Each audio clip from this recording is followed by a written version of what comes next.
ये जो गोकर्णा, मुर्डेश्वर, ये सब प्लेसेस है, ये सब आत्मलिंग के अराउंड रिवॉल्व कर रहे हैं। तो बेसिकली आत्मलिंग एक अमर होने का वरदान था जो शिवजी का था, बट रावण ने शिवजी की प्रार्थना वगैरह करके, कड़ी प्रतीक्षा करके उनसे वो वरदान मांग लिया था। बट विष्णु ने रियलाइज़ किया कि ये वरदान के साथ रावण पृथ्वी में बहुत ज़्यादा गलत चीज़ें, गलत इस्तेमाल कर सकते हैं। तो फिर उन्होंने एक रचना बनाई जिससे रावण से ये वाला आत्मलिंग लिया जाए।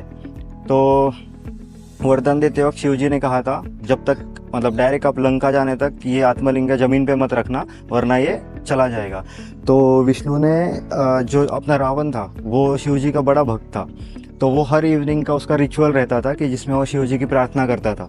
तो विष्णु ने कपट से सूरज को कवर करके थोड़ा इवनिंग वाला सेंस बनाया। तो और जो अपने गणपति थे, गणपति ने एक ब्राह्मण का रूप लिया और रावण के करीब गए। तो रावण जैसे ही इवनिंग हुई, रावण को उसका इवनिंग रिचुअल करना था। तो अभी रावण को पता था कि वो शिव आत्मलिंग नीचे तो नहीं रख सकता। तो उसने इनको पूछा, मतलब ब्राह्मण के रूप में जो गणपति थे उनको पूछा कि आप मेरे लिए ये वाला आत्मलिंग तब तक पकड़ सकते हो क्या। तो गणपति ने कहा कि मैं पकड़ सकता हूँ, लेकिन मैं तुम्हें 3 बार बुलाऊंगा, अगर मैं 3 बार बुलाऊंगा उसमें तुम नहीं आए तो मैं इसे नीचे रख दूंगा। तो ऐसा एग्रीमेंट होता है। और फिर रावण अपना रिचुअल करने के लिए शुरुआत करता है। गणपति क्या करते हैं, वो जल्दी जल्दी 3 बार उसका नाम पुकार लेते हैं और उसने में रावण को आने नहीं आता रहते। ये बेसिकली गोकर्णा में हो रहा था ये सब। तो जहाँ पे फिर गणपति ने 3 बार कॉल किया, रावण आया नहीं, तो गणपति ने आत्मलिंग नीचे रख दिया। जैसे ही आत्मलिंग नीचे रख दिया, वो ज़मीन में धंस गया। और फिर रावण ने उसे ट्राई किया कि उसे ज़मीन से उखाड़े, बट वो पॉसिबल नहीं हुआ। इसलिए उसने वो आत्मलिंग को महाबल करके नाम दिया। इसलिए गोकर्णा में जो टेम्पल है महाबलेश्वर, वो उसी के ऊपर है, महाबलेश्वर करके। और जब वो निकालने की कोशिश कर रहा था तो आत्मलिंग के थोड़े टुकड़े हुए, जिसमें से जो उसका शेल था, वो शेल बेसिकली मुर्डेश्वर में आया। तो शेल यहाँ पे आने के बाद उसे आत्मलिंग का मतलब एक पार्ट है वो, जो यहाँ पे गर्भगृह है वहाँ पे रखा रहता है। और अभी इन्होंने पूरा रिस्ट्रक्चर किया है टेम्पल को, मतलब इन एंड आउट बहुत बड़ा किया है, बट जो गर्भगृह रखा है उन्होंने मेन टेम्पल, वो वैसे का वैसे ही रखा है।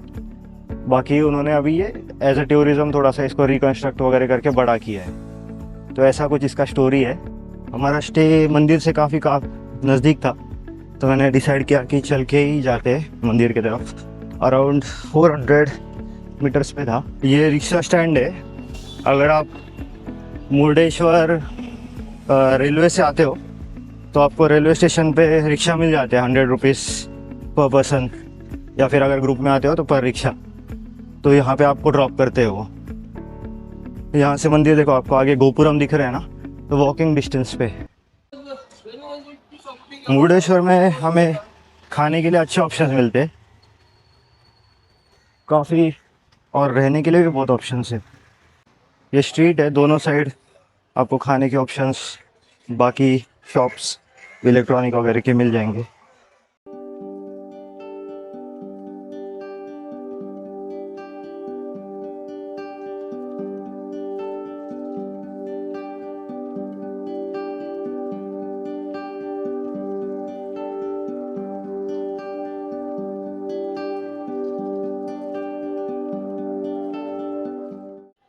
ऊपर जाने के लिए गोपुरम में लिफ्ट है जिसका 10 रुपीज़ चार्ज है, और आप एकदम ऊपर से देख सकते हो आगे वाले शिव के मंदिर को।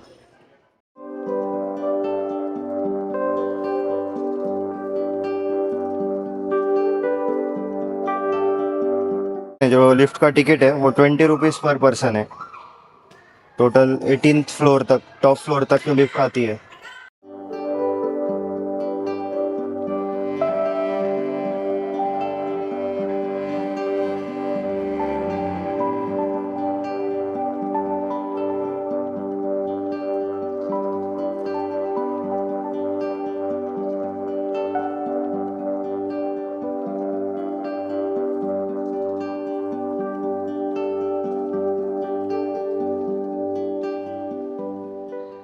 ये जो आपका आइलैंड आगे दिख रहा है वो नेत्रानी आइलैंड है।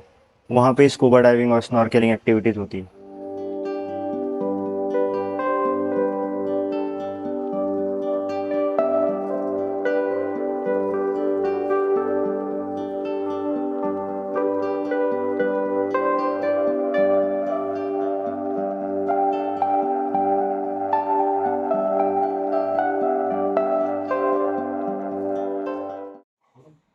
यहाँ पे आपको प्रसादम भी मिलता है।